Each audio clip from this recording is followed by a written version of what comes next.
Nós estamos no terceiro domingo de uma série que nós chamamos de Nadando contra a Maré, o cristão diante da cultura. E hoje o tema será esse que você está vendo aí, a cultura do reino de Deus. Eu não vou fazer uma introdução longa, porque, de novo, nós vamos estudar um texto que a gente não vai conseguir esmiuçar por inteiro hoje. Nós vamos, mais uma vez, passar por ele, na esperança de que você, depois de ouvir essa mensagem, pegue o texto em casa, releia o texto em casa, estude o texto em casa, assim como todo bom cristão e boa cristã deve fazer, tá ok?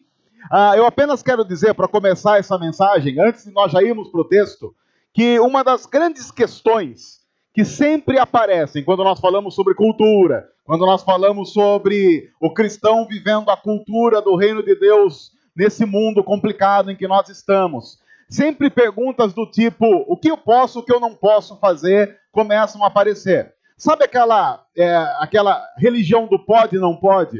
Então vão aparecer inúmeras questões do tipo, a cultura diz X, mas nesse ponto da cultura, eu posso fazer isso ou não posso? Qual é o limite? Até onde eu posso ir? Até onde eu devo caminhar?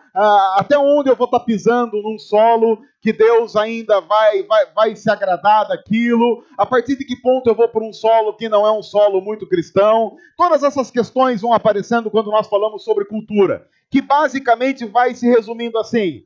O que um crente, um cristão, pode e o que ele não pode fazer? O que ele deve se abster, o que ele não deve se abster? Ou então, ele deve se abster sempre, ou há momentos específicos em que isso acontece? Eu posso fazer isso em determinado lugar, mas em outro lugar, dependendo de quem está lá, não devo fazer. Todas essas questões que vão sendo colocadas em nosso coração, em nossa vida, e a gente vai tendo que tratar diariamente com elas. Então, hoje, a gente vai falar um pouco sobre isso a partir da perspectiva da cultura do reino de Deus. Qual é o desejo de Deus para nós, vivendo numa cultura que constantemente rema numa direção contrária ao que Deus quer, e nós somos chamados a nadar contra, e a remar contra, e a lutar contra essa maré, mas qual é o limite para isso? Porque senão, do contrário, se a gente não tiver essa perspectiva, nós vamos começar a virar uma religião de gueto, em que a gente se fecha, não faz absolutamente nada, chama tudo de demoníaco e começa a viver como alienado no mundo, que também, convenhamos, não é nem de perto o que Deus quer para cada um de nós. Para a gente analisar isso, nós vamos para um capítulo da carta de Paulo aos Romanos, que é o capítulo 14. E nós vamos dar uma olhada nesse capítulo. Lembre-se, nós não vamos entrar em todos os pormenores. Quando a gente fala de Romanos, nós estamos falando de um texto muito rico. Dá para ficar em cada capítulo de Romanos, domingo e vários domingos. Então nós vamos quase que sobrevoar o texto hoje, a partir dessa perspectiva que nós estamos comentando nessa série. O texto diz assim: aceitem o que é fraco na fé, sem discutir assuntos controvertidos. Eu vou parar já aqui para definir algumas coisas, porque o texto vai usar algumas expressões que precisam ficar claras. Fraco na fé. Quando Paulo usa a expressão fraco na fé, ele não está se referindo a um crente chato, velho, que já caminha há 40 anos como cristão e se escandaliza com todas as coisas. Não é desse que Paulo está falando. Paulo, quando fala de fraco na fé, ele está dizendo de uma pessoa recém-convertida, de alguém que chegou há pouco tempo no cristianismo e não tem ainda, talvez por causa disso, as suas raízes tão bem fortificadas. Sabe aquela pessoa que é quase que uma criança que está começando a andar. Já viu uma criança que está começando a andar? Ela anda, mas você fica naquela coisa assim, vai cair, vai cair. E aí, de repente, cai mesmo. Só que a criança que está começando a andar, ela tem uma proteção natural chamada fralda, que ela cai de bumbum, a fralda dá segurada, e aí ela levanta e vamos embora. De repente ela cai, bate a cabeça, chora, você vai lá, passa o gelo e vamos embora. Então, quando Paulo fala de um fraco na fé, ele está falando dessa pessoa que começou agora no cristianismo, ele não compreende todas as coisas ainda do cristianismo, então é desse que Paulo está falando. Paulo começa a dizer, não aceite aceite o que é fraco na fé, mas tenha muito cuidado ao discutir alguns assuntos perto dele, principalmente assuntos controversos. Por quê? Porque você vai colocar diante dele algo que ele ainda não tem a capacidade de digerir. Seria como pegar essa criança, sei lá, de 1 ano e forçá-la a comer um alimento que ela não tem condição de comer ainda. Ou então, como pegar um pedaço de carne e dar para um recém-nascido. Eu vou usar uma experiência lá de casa, porque meu irmão do meio está aqui, e eu fiz isso com o meu irmão do meio. Mas eu fiz isso na melhor das intenções, eu acho. Porque a minha mãe conta que quando o meu irmão nasceu, o Rafael era recém-nascido, né? Então, a gente estava comendo, e eu já tinha mais de 1 ano, e aí, de repente, eu sumi. Quando a minha mãe foi ver o meu irmão, ele estava com a boca meio estranha. Por quê? Porque eu, de maneira muito educada, querendo compartilhar o que é de melhor, peguei um pedaço de carne e coloquei na boca do meu irmão. E se a minha mãe não chega lá, provavelmente o meu irmão não estaria aqui hoje participando desse momento conosco. A minha intenção, muito provavelmente, porque eu tinha 1 ano e, sei lá, 1 ano e meio, um pouco mais que isso, não era matar meu irmão. Mas o que eu devia ter pensado? Puxa vida, eu estou aqui comendo carne e meu irmão está lá. É só leite, só leite, só leite. Quem é que aguenta uma dieta dessa? Aí eu fui tentar compartilhar. Paulo está dizendo, se você começa a trazer assuntos controversos para um fraco na fé, ele não vai conseguir digerir aquilo, e aquilo provavelmente vai minar a fé que está começando. Quando você tem uma planta que está começando a nascer, você tem que cuidar dela de uma forma especial e protegendo de alguns perigos que, quando ela se tornar uma árvore, você não tem que ter preocupação. Mas daqui a pouco a gente vai entender por que Paulo está dizendo isso e onde a gente vai chegar. Aí então ele continua. Um crê que pode comer de tudo. Ele está dizendo do forte na fé. Mas daqui a pouco eu vou explicar antes que o pessoal comece a querer me matar e o pessoal comece a querer mandar mensagens para a gente.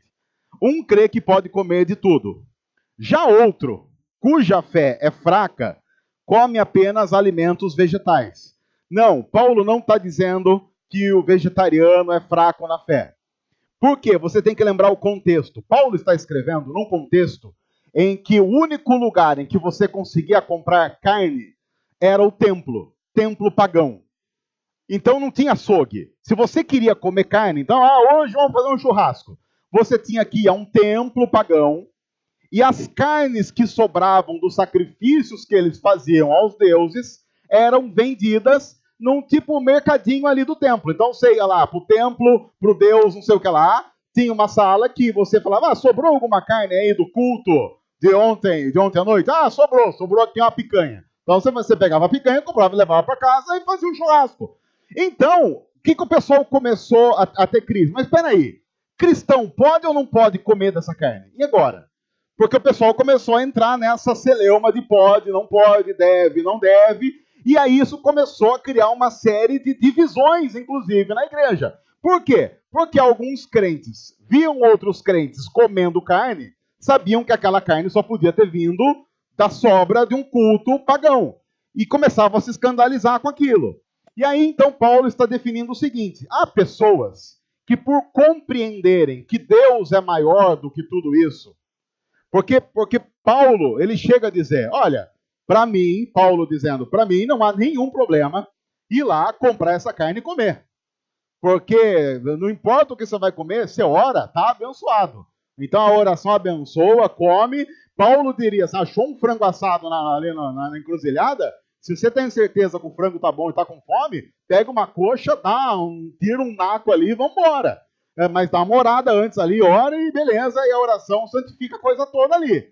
Então Paulo está dizendo, um crê que pode comer de tudo. Em tese, ele está dizendo, o cara que já conhece cristianismo, que já caminha, que já conhece a teologia cristã, ele sabe que aquela carne não vai zicar ele.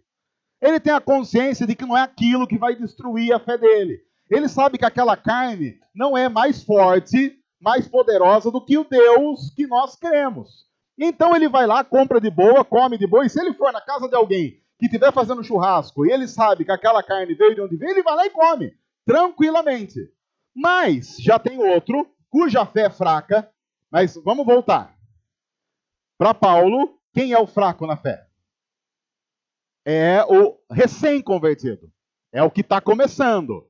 Então, outro cuja fé é fraca, não porque ele é velho e não alcançou maturidade, porque Paulo em nenhum momento da Bíblia vai dizer o seguinte: mas a gente tem que respeitar a pessoa que já está aqui há 30, 40 anos e não alcançou essa maturidade ainda.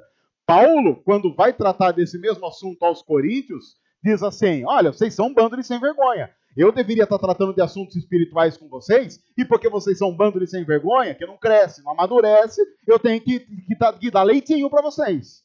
Então Paulo está dizendo, o novo na fé, a pessoa inexperiente, que apenas por uma falta de tempo na caminhada, ele acha que deve comer apenas alimentos vegetais. Mas, independente de tudo isso, independente dessa questão, aquele que come de tudo não deve desprezar o que não come. E aquele que não come de tudo não deve condenar aquele que come, porque Deus o aceitou.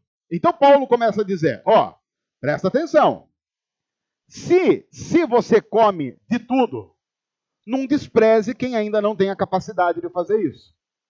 Então, se você é forte na fé, se você já é experimentado e maduro, não trate como ser inferior quem não conseguiu chegar aí ainda.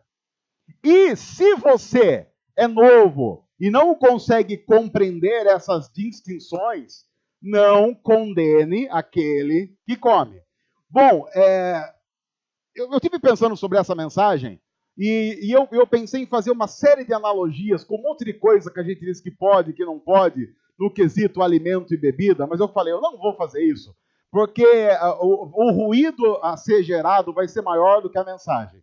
Mas fique à vontade para fazer a analogia com a bebida e com a comida que você quiser.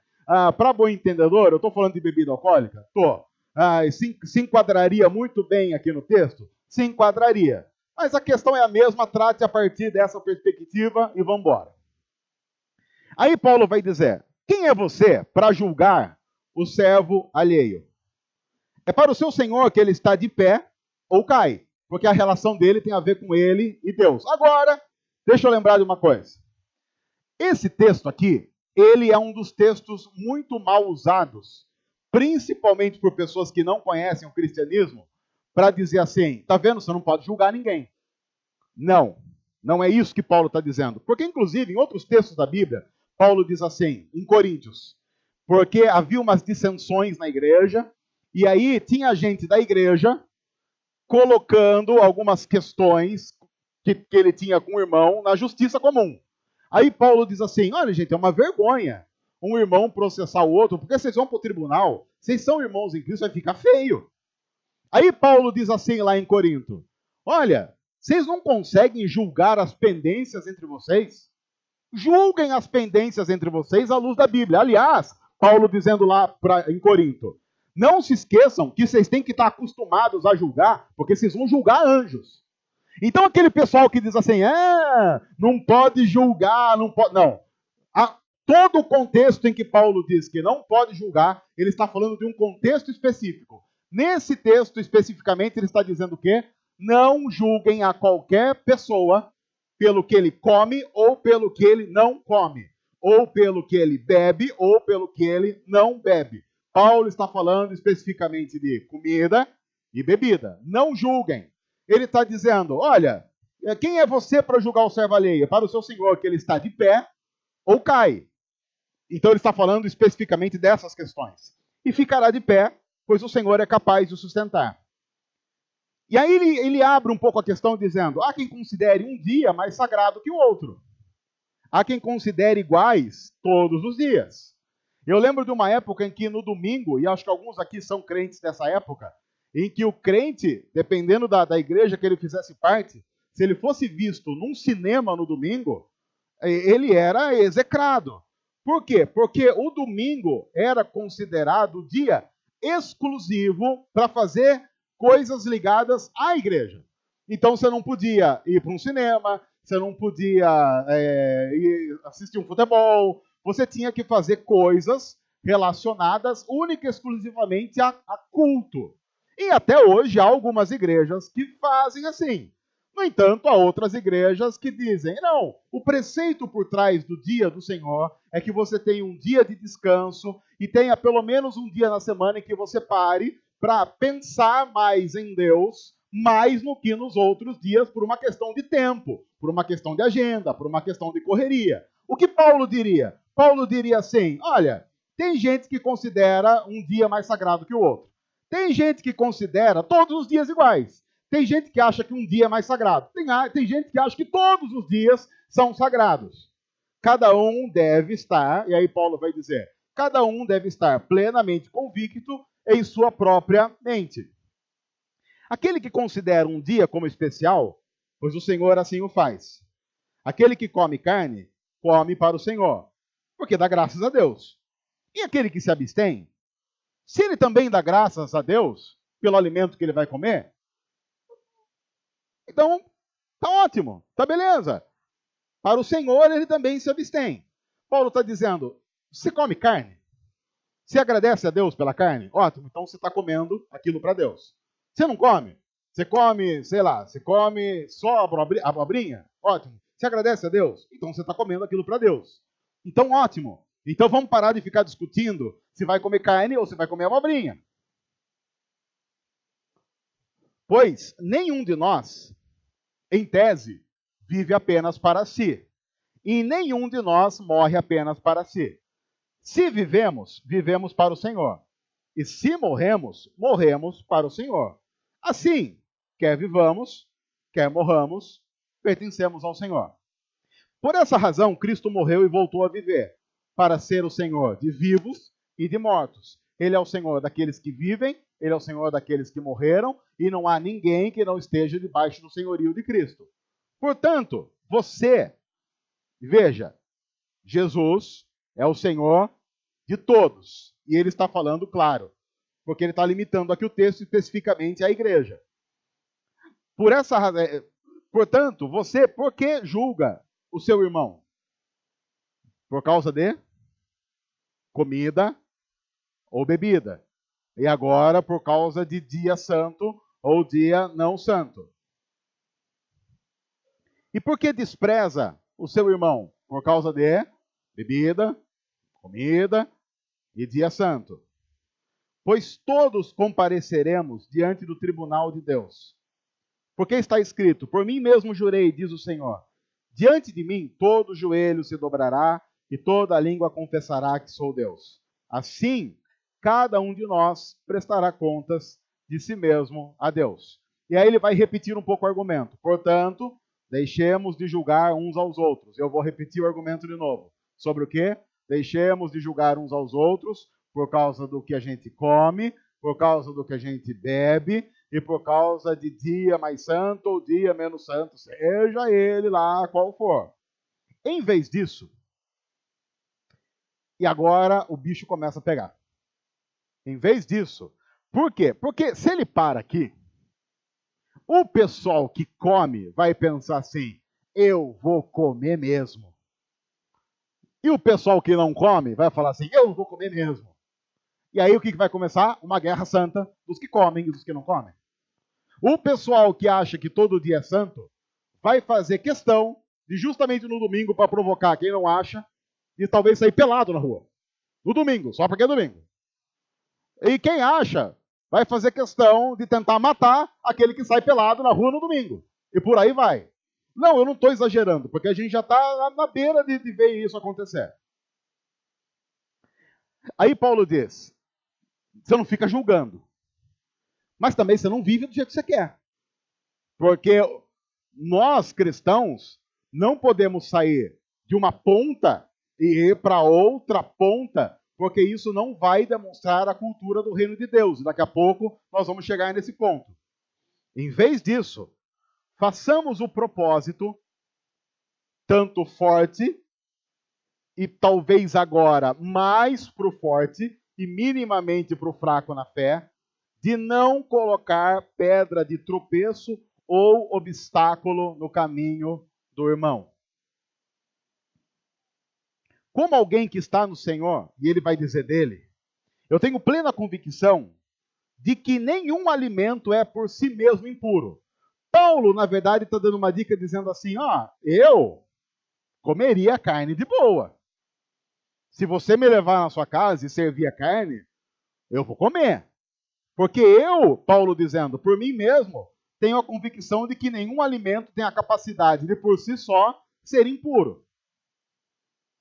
A não ser para quem assim o considera. Para ele, o alimento é impuro. Veja que Paulo está dizendo que a convicção de quem olha para aquilo como impuro torna o alimento impuro. E aí Paulo sabe que ele começa a pisar num terreno muito perigoso. Porque ele sabe que muitas brigas e muita gente se escandaliza a partir disso que ele está dizendo. Se o seu irmão, e agora não tem jeito, agora Paulo volta-se para aqueles que ele considera fortes na fé, experientes, maduros, que reconhecem todas as coisas, e como Paulo poderia, e que como ele poderia dizer, olha, para mim nenhum alimento é impuro. Mas, se o seu irmão se entristece devido ao que você come, você já não está agindo por amor.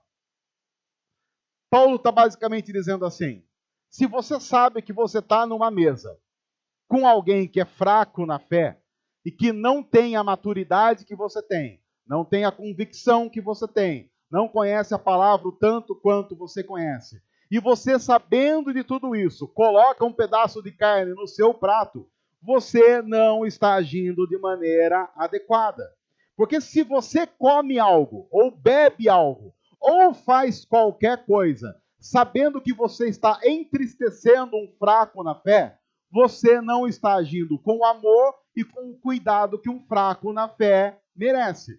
A gente poderia parar e dizer assim, mas quer dizer então que eu vou ter que ser, em alguns casos, meio que babá do meu irmão em Cristo? Sim, sim. Por que eu coloquei carne na boca do meu irmão? Porque eu não tinha a consciência do que eu estava fazendo. Então, não tinha nem como me penalizar. Mas e se eu tivesse 10 anos? Se eu tivesse 10 anos, muito provavelmente, e com toda razão, eu ia levar uma sova. Por quê? Porque com 10 anos, eu já tenho a consciência e a responsabilidade de que um pedaço de carne na boca de um recém-nascido pode fazer muito mal. E eu teria que ser penalizado. Eu sou a mesma pessoa, mas vejo, com maturidade diferente. E a maturidade diferente vai determinar, sim, uma penalidade diferente.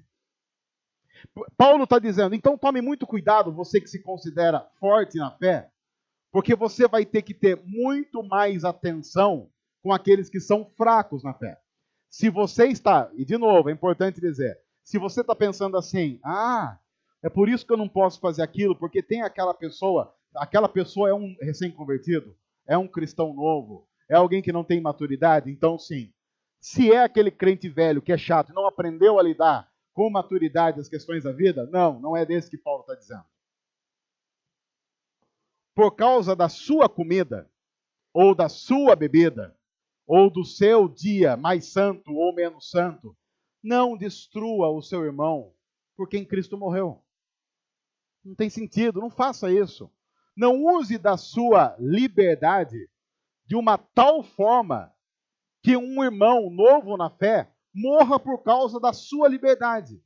Porque Cristo não nos libertou para oprimir aquele que está começando, mas para ajudá-lo de maneira adequada a crescer, até que todos tenhamos o pleno conhecimento da verdade.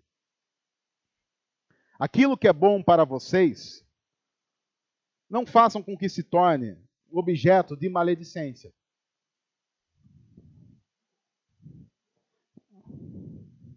Agora fazendo analogia, porque agora dá para fazer analogia sem gerar ruído, basicamente o que Paulo está dizendo é, há muita gente que acha que beber uma bebida alcoólica, eu vou usar bebida alcoólica porque é uma questão discutida aqui no Brasil aos montes.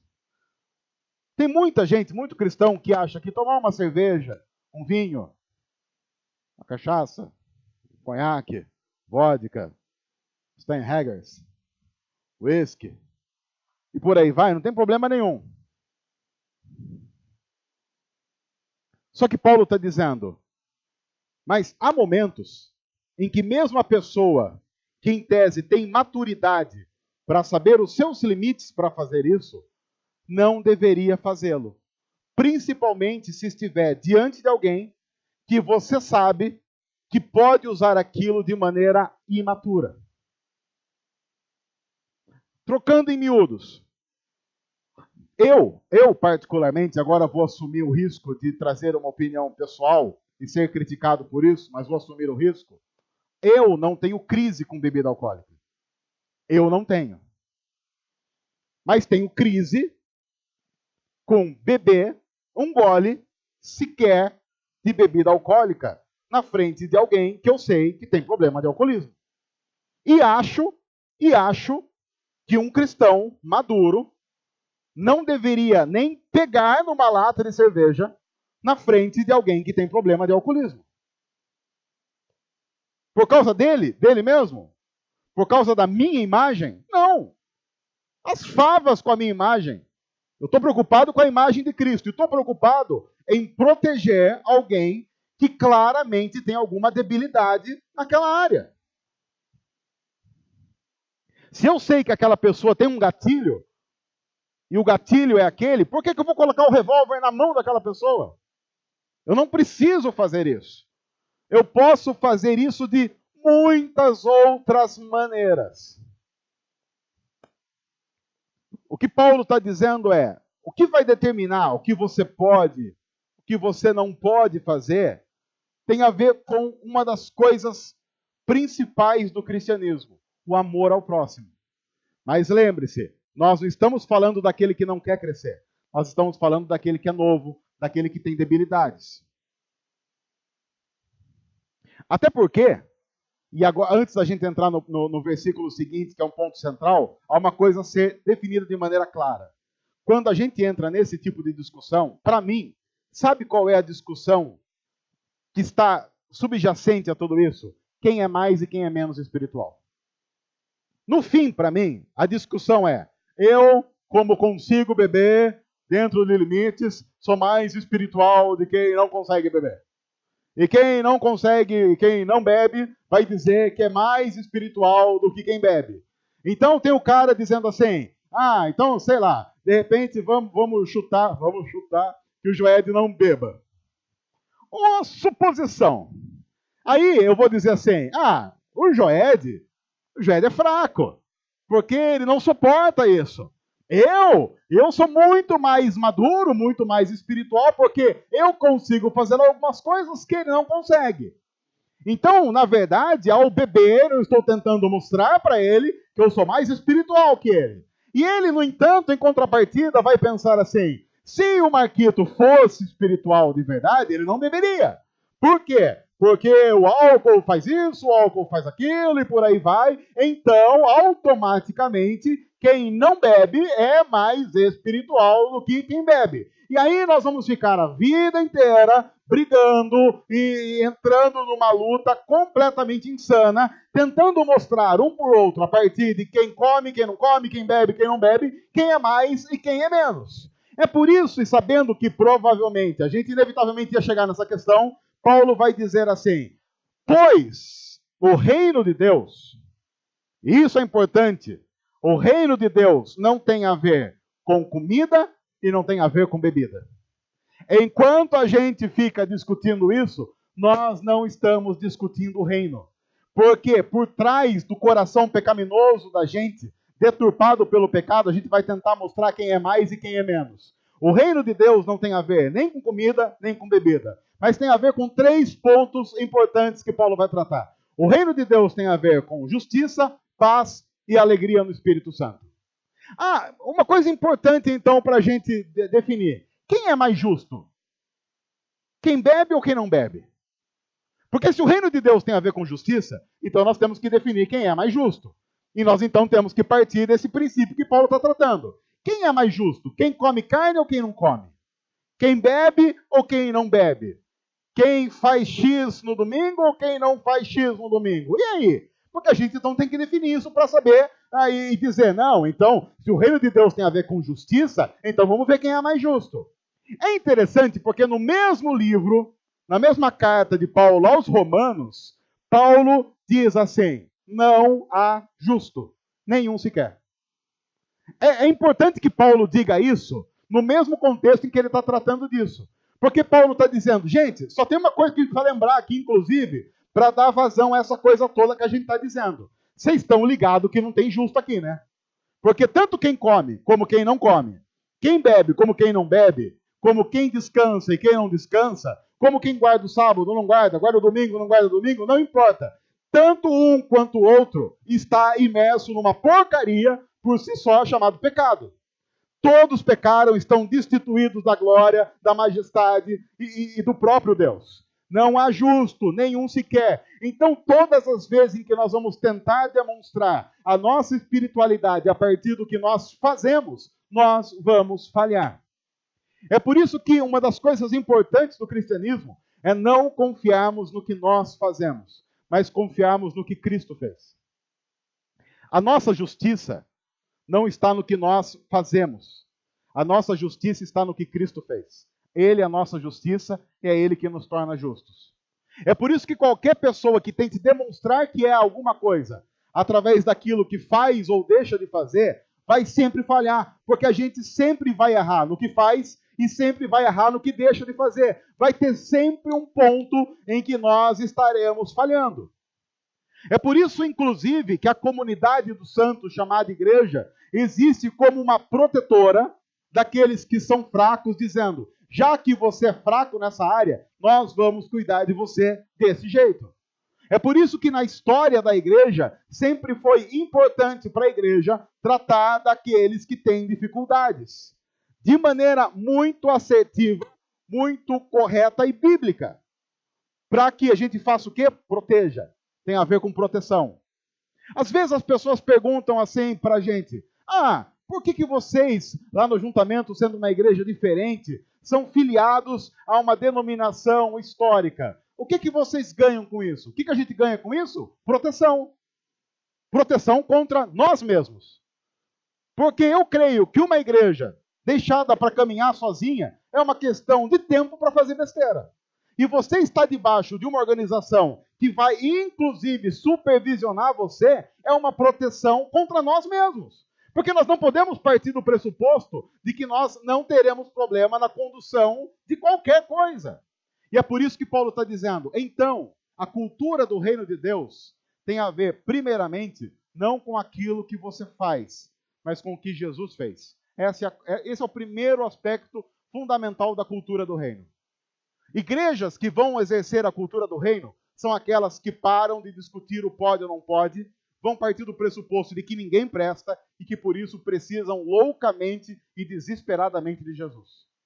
E é por isso que se Jesus não é o centro de tudo que a gente faz, a gente nunca vai ter a cultura do reino, porque nós não vamos ter aquilo que é essencial a qualquer igreja, Cristo.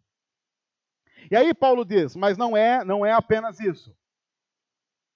O reino de Deus também é paz. Sim, porque imagine um cara que acha que não comendo alimento X, ele é mais espiritual. Ao não comer, o que ele vai sentir? Ele vai sentir paz. Ele vai achar que Deus está feliz com ele. Por quê?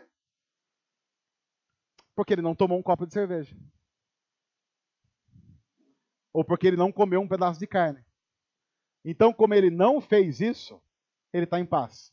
No entanto, o outro cara vai achar que como ele bebeu um copo de cerveja e ele tem limites, ele acha que Deus vai olhar para ele e falar assim, parabéns, você é tão bom, mas tão bom que consegue tomar um copo de cerveja e parar. Ele acha que Deus vai reunir os anjos e eles vão aplaudir, falando, parabéns. Olha, você é muito bom. Paulo está dizendo, vocês acham que ter paz com Deus é isso? Isso é tratar Deus num nível de mesquinharia absurdo. Porque você colocaria Deus no limite de ações fortuitas do ser humano. Paulo está dizendo, a paz do reino tem a ver com saber que eu estou de bem com Deus, não porque eu fiz alguma coisa, mas porque Jesus já fez no meu lugar. A minha paz com Deus é Cristo. Porque eu preciso reconhecer que se dependesse de mim, não tem como ter paz com Deus. A paz com Deus tem a ver com Cristo. E isso vai fazer então com que eu fique o quê? Uma outra característica do reino, alegre. É interessante, né? Porque Paulo tal não está falando de privação. Paulo está falando de privação. Ele está dizendo assim, ó, se preciso for, você para de comer tal coisa se vai escandalizar alguém. Para de beber tal coisa se vai escandalizar alguém. E no final ele está dizendo, sabe o que você vai ganhar com isso? Características do reino. E uma delas é o quê? Você vai ser alegre. Você vai ganhar felicidade. Isso é uma coisa tão demodê, porque nós vivemos num mundo que está pregando pra gente, a cultura do mundo prega o quê? Se você quer ser feliz, você tem que fazer o que dá na sua cabeça. Se você quer ser feliz, deu vontade, faça. Se você quer ser feliz, obedeça a sua sede. E se você obedecer a sua sede e dar vazão aos seus desejos, então você vai ser feliz. Eu não sei que mundo o pessoal está vivendo, porque me parece, talvez numa rápida olhada, me parece, olhando para a TV, para os jornais e para a internet, que não está funcionando muito bem esse negócio. Me parece que dar vazão aos próprios desejos não está funcionando legal. Mas cada vez mais o ser humano está vivendo dessa forma. Por que Paulo está dizendo isso? Ele está dizendo, gente, você tem vontade de comer um bife? Mas analise antes. Você vai comer na frente de alguém que vai morrer por causa daquilo? Não faça isso, prive-se, que você vai ser feliz fazendo isso. Por quê? Porque Paulo sabe que a felicidade não tem a ver com algo que nós fazemos e traz paz. A felicidade de um cristão está na cruz. E se ela está na cruz, a felicidade de um cristão é eterna. Porque a felicidade de um cristão não morre, porque Cristo ressuscitou dos mortos. Cristo venceu a morte. O que significa dizer que Deus deu para a gente a garantia da vida eterna. E se a garantia da vida eterna com Cristo, vivendo com Cristo eternamente, não é suficiente para nos dar alegria, então não há nada possível de nos dar alegria. É por isso, inclusive, que, de novo, trazendo para mim a experiência pessoal, é por isso que eu não tenho problema com bebida alcoólica. Mas tenho todo o problema com alguém que diz assim, vamos beber para ficar feliz? Porque isso é um contrassenso no cristianismo. Eu não preciso beber para ficar feliz. Eu sou feliz. E dentro da liberdade cristã que a Bíblia me dá, eu posso ou não posso, devo ou não devo fazer isto ou aquilo. E eu vou ser feliz independente disso. E há muitas formas da manifestação dessa idolatria da felicidade. Ah, eu preciso comprar alguma coisa para ser feliz. Não, não precisa. Mas e se eu não tiver isso? Se você não tiver isso, a única coisa que vai acontecer, você não vai ter isso. Só. A única coisa que vai acontecer, não vai acontecer mais nada. Você não vai ter isso, ponto final. De vez em quando a gente vai para um lugar que não tem um negócio chamado rede. Não aquela rede de deitar. Porque no lugar que não tem rede, geralmente tem rede. Deixa eu explicar isso. Geralmente, no lugar que não tem rede, tem rede. Aí você fica com crise de rede. Porque tem a rede, mas não tem a rede. E quem já passou por isso, sabe que assim, a gente fica com crise de abstinência de rede nas primeiras horas. Depois, olha, no começo dá taquicardia. Mas depois passa. Mas oi. Aí você volta para o lugar que tem rede. Não aquela, de deitar. Aquela. Aí, todo mundo aqui deve ter passado por isso, né? Quando você volta para o lugar que tem rede, começa a baixar mensagem até do inferno. Você começa, meu Deus do céu, você morreu todo mundo. Morreu todo mundo. Aí, porque começa a vir mensagem, você olha lá, 247 mensagens de 66 conversas. Você pensa, todo mundo morreu. Eu tenho 66 velórios para ir. Todo mundo morreu, então só informando que morreu. Aí você vai olhar, aí você olha lá assim, primeira mensagem. Bom dia. Segunda mensagem, se você não passar essa mensagem para 10 pessoas. Terceira mensagem, a primeira resposta do bom dia. Das 600 mensagens, tem uma que é assim, ligue para mim. Aí você fala, tá vendo? Olha aí. Aí você liga, alô? Você falou ligar? Não, eu falei. O que era? Não era nada. Como não era nada? Você falou para ligar? Não, só para... Tá tudo bem? Tudo bem. Então só isso. Mas não morreu ninguém? Não, morreu. Infartou alguém? Não, não infartou. Unha encravada? Não, nem unha encravada. Aqui tá, beleza. Na verdade, ia só convidar você pra gente almoçar, mas aí, como você não atendeu, eu almocei sozinho. Ah.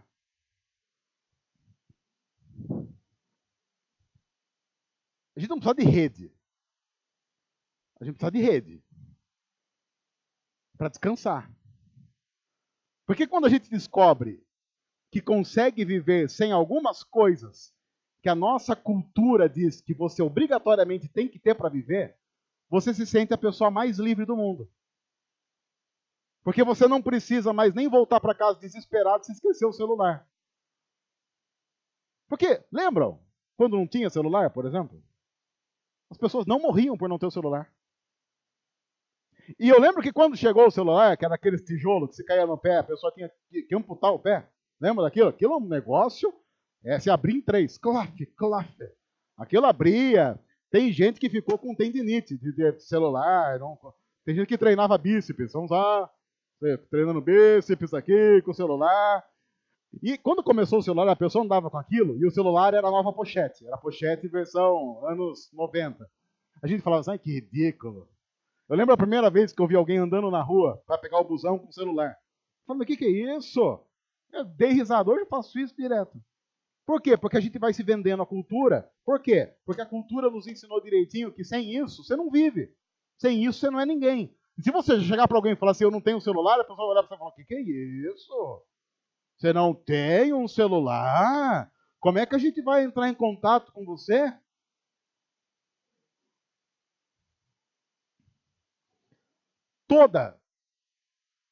Toda questão em que a gente acha que precisa para ser mais feliz, nós estamos negando a felicidade que já está na cruz eternamente.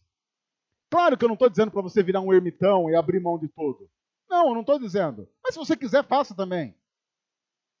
Mas que a sua felicidade não dependa, inclusive, disso. E aí Paulo vai dizer, aquele... Deixa eu ver onde eu estou aqui. Opa, cadê? É isso mesmo? Aquele que assim serve a Cristo é agradável a Deus e aprovado pelos homens. Por isso, por causa de tudo isso, dessa cultura do reino, que tem a ver com a centralidade de Cristo, com Cristo fazendo todas as coisas, por isso, esforcemo-nos em promover tudo quanto conduz à paz e à edificação mútua. Não destrua a obra de Deus por causa de comida ou bebida. Todo alimento é puro.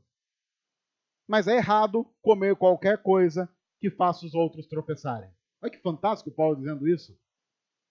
Porque depois que a gente lê isso na Bíblia, fica óbvio, né? A gente lê isso na Bíblia e fala, nossa, é verdade. É verdade. Vou ler de novo. Todo alimento é puro. Paulo está entregando o que ele acha. Todo alimento é puro. Mas é errado comer qualquer coisa que faça os outros tropeçarem. É melhor não comer carne, nem beber vinho, nem fazer qualquer outra coisa que leve seu irmão a cair. Assim, seja qual for o seu modo de crer a respeito dessas coisas, porque Paulo está dizendo, eu sei que eu estou escrevendo isso para gente que não crê, talvez da mesma forma que eu creia a respeito de comida ou de bebida. Paulo está dizendo, eu acho que todo alimento é puro, mas eu sei que eu estou escrevendo e falando para gente que não acha isso que eu acho. Ok? E a gente não vai brigar por causa dessas questões. Porque o centro da nossa fé não está naquilo que nós comemos ou bebemos. Porque a cultura do reino não é definida pelo que nós fazemos. Assim, seja qual for o seu modo de crer a respeito dessas coisas, que isso permaneça entre você e Deus. Feliz é o homem que não se condena naquilo que aprova. Mas aquele que tem dúvida é condenado se comer, porque não come com fé. E tudo que não provém da fé é pecado. Entende por que Paulo está escrevendo basicamente para maduro? Porque ele está pressupondo que quem não é maduro na fé não vai conseguir discernir essas coisas. Então, por isso mesmo é que ele tem que ser protegido. Para que quando ele chegue na maturidade, ele possa proteger a outros novos. E assim, a igreja vai sendo a comunidade daqueles que vão sendo cuidados e tratados conforme vão amadurecendo. Lembrando, inclusive, isso é importante, que sempre vai ter alguém mais maduro que você. Sempre. Não importa quão maduro você esteja. Sempre vai ter alguém que vai ter que chegar, colocar a mão no seu ombro e dizer assim, não. Não. E eu acho, e agora eu preciso falar contra a minha classe, que é uma necessidade enorme entre pastores. Muitos pastores empreendendo voo solitário no ministério, sem que ninguém chegue para eles e diga, para, não está certo, não faça assim. Pessoas maduras que possam colocar todas as coisas nos seus devidos lugares. A cultura do reino de Deus, então, eu quero terminar dizendo, tem a ver com amor ao próximo. De uma tal forma que eu não tenha crise de abrir mão daquilo que eu gosto, se isso vai abençoar uma outra pessoa. É uma privação consciente que vai produzir alegria, não porque a alegria que eu tenho depende do que eu faço, mas a minha alegria está na cruz, onde Deus fez Cristo morrer em meu lugar, pagar o preço dos nossos pecados para que eu me tornasse justo. O único justo que morre por todos os que não são justos. Para nos dar paz com Deus, Cristo é a nossa paz e nos faz ter alegria eterna. A cultura do reino precisa ter essa marca. Por isso, meu irmão, minha irmã, ao voltar para casa nessa noite, ao terminar de ouvir ou assistir essa mensagem, lembre-se que, em primeiro lugar, o que você fez até aqui não conta na conta de quanto Deus te ama. Porque Deus nos ama a partir de Cristo. O que Cristo fez determina o quanto Deus nos ama. O que você fez até aqui não determina o seu grau de espiritualidade. Porque não é o que nós fazemos, é quem nós somos. E no reino é possível, infelizmente, fazer sem ser. O Sermão do Monte está aí para demonstrar isso, quando no final do Sermão do Monte, Jesus diz que muitos chegarão para ele no dia do juízo e dirão, em teu nome fizemos isso, em teu nome fizemos aquilo outro, e ele vai dizer, eu nunca conheci vocês. E em último lugar, a cultura do reino de Deus tem a ver com a exacerbação do amor de Cristo, que transborda do nosso coração para o coração do outro. Cuidado, carinho.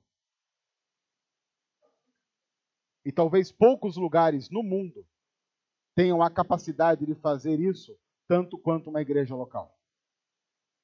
Em que nós nos amamos e somos cuidados. Sejamos aqueles que não comem, sejamos aqueles que comem.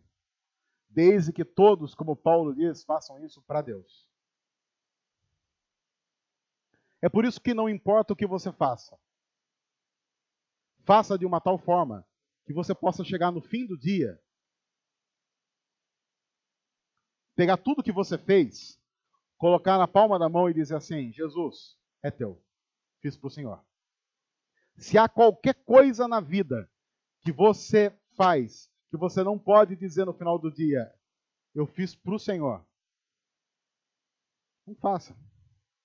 Não faça, porque aquilo que não provém da fé é pecado.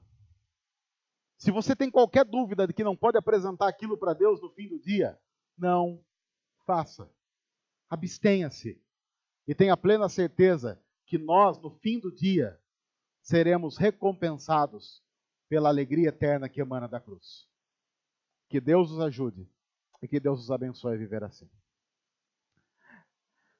Senhor, obrigado por tua palavra. Nós pedimos que ela continue a nos moldar para a honra e glória do teu nome. E em nome de Jesus. Amém.